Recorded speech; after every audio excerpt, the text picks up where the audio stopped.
రేవంత్ రెడ్డి గారి బావమరిది సృజన్ రెడ్డి గారి కనుసన్నల్లో సైట్ విజిటేషన్ సర్టిఫికెట్ పేరిట జరిగిన కుంభకోణాన్ని బయటపెట్టింది బీఆర్ఎస్ పార్టీ. అట్లాగే సోలార్ టెండర్ల విషయంలో మరి ఏ రకంగా అక్రమంగా 100 కోట్ల కుంభకోణం జరిగిందో బయటపెట్టింది మా నాయకుడు హరీష్ రావు గారు. అట్లాగే నైని బొగ్గు టెండర్ విషయంలో వాళ్లకు మంత్రులకు ముఖ్యమంత్రికి వాటాలు కుదరక మంత్రులకు ఉప ముఖ్యమంత్రికి ముఖ్యమంత్రులకు అల్టిమేట్ గా మీడియాలో పనిచేసే జర్నలిస్టులను అరెస్ట్ చేసే కాడికి పోయిన విషయం కూడా మనకు తెలిసిందే. అట్లాగే ఆ నైని బొగ్గు టెండర్ను కూడా రద్దు చేసిన విషయం కూడా మనకు తెలిసిందే. మొన్న మా పార్టీ అనుబంధ సంస్థగా ఉన్న తెలంగాణ బొగ్గు గని కార్మిక సంఘం మా పార్టీ కేంద్ర కార్యాలయం తెలంగాణ భవన్లో ఒక సమావేశం పెట్టుకుంటే అందులో అన్ని విషయాలు ప్రస్తావనకు వచ్చినాయి. ఎట్లా సింగరేణి సంస్థ ఈ రోజు మొత్తం కార్మికుల పుట్టగొడుతున్నది, కేసీఆర్ గారి ప్రభుత్వం ఉన్నప్పుడు ఎట్లా 19,000 వారసత్వ ఉద్యోగాలు మెడికల్ ఇన్వాలిడేషన్ బోర్డు ద్వారా ఇవ్వడం జరిగింది, ఏ రకంగా ఇవాళ కాంగ్రెస్ ప్రభుత్వం వచ్చిన తర్వాత మరి ఆ బోర్డు మొత్తం ఎత్తేసి 11 నెలలుగా బోర్డు మీటింగులు పెట్టకుండా వేలాది మంది పిల్లలకు అన్యాయం చేస్తా ఉన్నారు.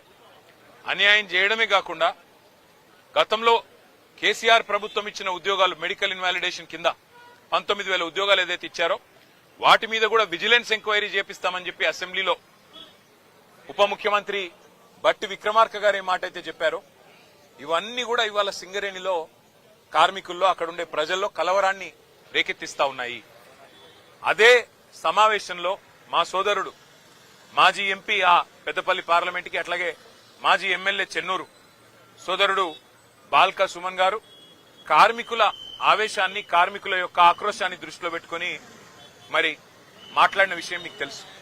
ఇవాళ ఈ ప్రభుత్వాన్ని ఎజెండా ఒకటే, అసలు విషయం మరుగున పడడానికి, అసలు విషయాన్ని బయటికి రాకుండా చేయడానికి, సింగరేణిలో జరుగుతున్న కుంభకోణాలను బయటికి రాకుండా ప్రజల దృష్టికి రాకుండా చేసేందుకు విషయాన్నంతా గోల్ తిప్పి సుమన్ ఏదో అన్నాడు అని చెప్పి ఇలా లోపల పెట్టే ప్రయత్నం చేసినారు.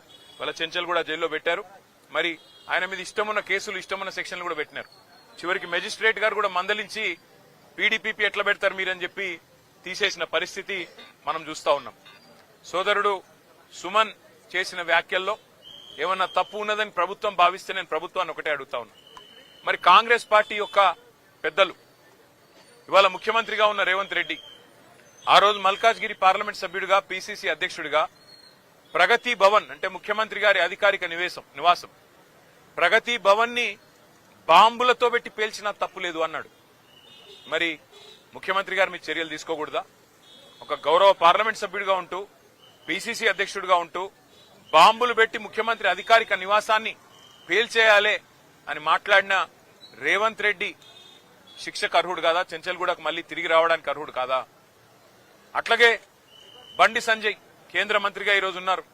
ఆయన కూడా పార్లమెంట్ సభ్యుడిగా హైదరాబాద్ పాతనగరం మీద సర్జికల్ స్ట్రైక్ చేస్తాం అని మాట్లాడిన మాట మరి అది శిక్షార్హం కాదా? ఆయన మీద ఇవాళ బాల్కా సుమన్ మీద పెట్టిన సెక్షన్లు ఆయనకు వర్తించవా? అట్లాగే మిగతా కాంగ్రెస్ నాయకులు ఒక మాజీ ఎమ్మెల్యే మైనంపల్లి హనుమంతరావు సిద్దిపేటలో మా హరీష్ రావు గారి క్యాంప్ కార్యాలయం మీద దాడి చేయించడమే కాకుండా పెట్రోల్ పోసి తగలబెడతా హరీష్ రావుని అనే మాట అది శిక్షార్హం కాదా? దానికి సెక్షన్లు వర్తించవా? వాళ్ళ జడ్చర్ల ఎమ్మెల్యే అనిరుద్ రెడ్డి అక్కడ ఉండే ఒక కంపెనీని పెట్రోల్ పోసి తగలబెడతా అంటే అక్కడ శిక్ష ఉండదా? అంటే కాంగ్రెస్ లో ఒక నీతి, మా సోదరుడు బాల్కా సుమన్ గారికి ఇంకో నీతా? ఎందుకు మీకు ఇంత కోపం బాల్కా సుమన్ మీద? ఉద్యమంలో ఆ రోజు 220 కేసులు పెట్టారు సుమన్ మీద. మళ్లీ చూస్తుంటే ఆ రికార్డు బద్దలు కొట్టాలన్న ప్రయత్నం ఏమైనా చేస్తున్నట్టు కనబడుతున్నది.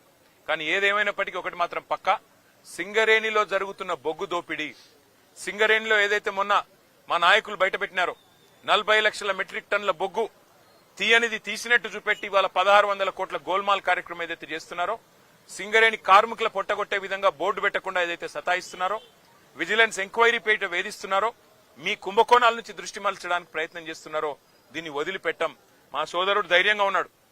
శ్రీనివాస్ యాదవ్ గారికి, సుధీర్ రెడ్డి గారికి, హర్షవర్ధన్ రెడ్డి గారికి మేము పోతే సోదరుడు చెప్తా ఉన్నాడు, నా గురించి బాధపడకండి, సింగరేణి కార్మికుల మీద దృష్టి పెట్టండి. మా వాళ్ళు ఆక్రోశంతో ఉన్నారు మంచిర్యాల జిల్లాలో, మా ఆదిలాబాద్ జిల్లాలో, రామగుండంలో, మీరు దాని మీద దృష్టి పెట్టండి అన్న, వాళ్ల కోసం కొట్లాడండి, నాకు జైలు కొత్త కాదు అని చెప్పి తమ్ముడు చెప్తా ఉన్నాడు, మాకు జైళ్లు కొత్త కాదు, పోరాటాలు కొత్త కాదు, మీరు పెట్టే కేసులు కూడా కొత్త కాదు, కానీ మేము మాత్రం రెడ్డి గారి కనుసన్నల్లో సైట్ విజిటేషన్ సర్టిఫికెట్ పేరిట జరిగిన కుంభకోణాన్ని బయటపెట్టింది బీఆర్ఎస్ పార్టీ. అట్లాగే సోలార్ టెండర్ల విషయంలో మరి ఏ రకంగా అక్రమంగా 100 కోట్ల కుంభకోణం జరిగిందో బయటపెట్టింది మా నాయకుడు హరీష్ రావు గారు. అట్లాగే నైని బొగ్గు టెండర్ విషయంలో వాళ్లకు మంత్రులకు ముఖ్యమంత్రికి వాటాలు కుదరక మంత్రులకు ఉప ముఖ్యమంత్రికి ముఖ్యమంత్రులకు అల్టిమేట్ గా మీడియాలో పనిచేసే జర్నలిస్టులను అరెస్ట్ చేసే కాడికి పోయిన విషయం కూడా మనకు తెలిసిందే. అట్లాగే ఆ నైని బొగ్గు టెండర్ను కూడా రద్దు చేసిన విషయం కూడా మనకు తెలిసిందే. మొన్న మా పార్టీ అనుబంధ సంస్థగా ఉన్న తెలంగాణ బొగ్గు గని కార్మిక సంఘం మా పార్టీ కేంద్ర కార్యాలయం తెలంగాణ భవన్లో ఒక సమావేశం పెట్టుకుంటే అందులో అన్ని విషయాలు ప్రస్తావనకు వచ్చినాయి. ఎట్లా సింగరేణి సంస్థ ఈ రోజు మొత్తం కార్మికుల పుట్టగొడుతున్నది, కేసీఆర్ గారి ప్రభుత్వం ఉన్నప్పుడు ఎట్లా 19,000 వారసత్వ ఉద్యోగాలు మెడికల్ ఇన్వాలిడేషన్ బోర్డు ద్వారా ఇవ్వడం జరిగింది, ఏ రకంగా ఇవాళ కాంగ్రెస్ ప్రభుత్వం వచ్చిన తర్వాత మరి ఆ బోర్డు మొత్తం ఎత్తేసి 11 నెలలుగా బోర్డు మీటింగులు పెట్టకుండా వేలాది మంది పిల్లలకు అన్యాయం చేస్తా ఉన్నారు.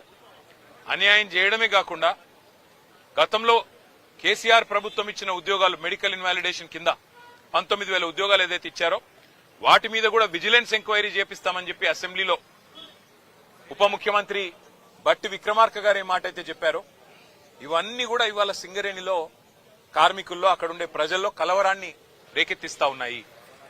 అదే సమావేశంలో మా సోదరుడు మాజీ ఎంపీ ఆ పెద్దపల్లి పార్లమెంట్కి అట్లాగే మాజీ ఎమ్మెల్యే చెన్నూరు సోదరుడు బాల్కా సుమన్ గారు కార్మికుల ఆవేశాన్ని కార్మికుల యొక్క ఆక్రోశాన్ని దృష్టిలో పెట్టుకుని మరి మాట్లాడిన విషయం మీకు తెలుసు.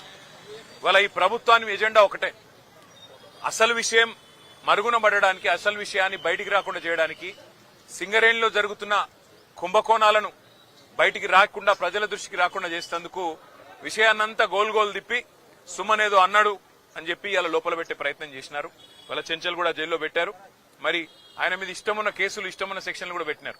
చివరికి మెజిస్ట్రేట్ గారు కూడా మందలించి పీడీపీపీ ఎట్లా పెడతారు మీరని చెప్పి తీసేసిన పరిస్థితి మనం చూస్తా ఉన్నాం. సోదరుడు సుమన్ చేసిన వ్యాఖ్యల్లో ఏమన్నా తప్పు ఉన్నదని ప్రభుత్వం భావిస్తే నేను ప్రభుత్వాన్ని ఒకటే అడుగుతా ఉన్నా. మరి కాంగ్రెస్ పార్టీ యొక్క పెద్దలు ఇవాళ ముఖ్యమంత్రిగా ఉన్న రేవంత్ రెడ్డి ఆ రోజు మల్కాజ్గిరి పార్లమెంట్ సభ్యుడిగా పీసీసీ అధ్యక్షుడిగా ప్రగతి భవన్ అంటే ముఖ్యమంత్రి గారి అధికారిక నివాసం ప్రగతి భవన్ ని బాంబులతో పెట్టి పేల్చినా తప్పులేదు అన్నాడు. మరి ముఖ్యమంత్రి గారు మీ చర్యలు తీసుకోకూడదా? ఒక గౌరవ పార్లమెంట్ సభ్యుడిగా ఉంటూ పీసీసీ అధ్యక్షుడిగా ఉంటూ బాంబులు పెట్టి ముఖ్యమంత్రి అధికారిక నివాసాన్ని పేల్చేయాలే అని మాట్లాడిన రేవంత్ రెడ్డి శిక్షకు అర్హుడు కాదా? చెంచల్గూడకు మళ్లీ తిరిగి రావడానికి అర్హుడు కాదా? అట్లాగే బండి సంజయ్ కేంద్ర మంత్రిగా ఈరోజు ఉన్నారు.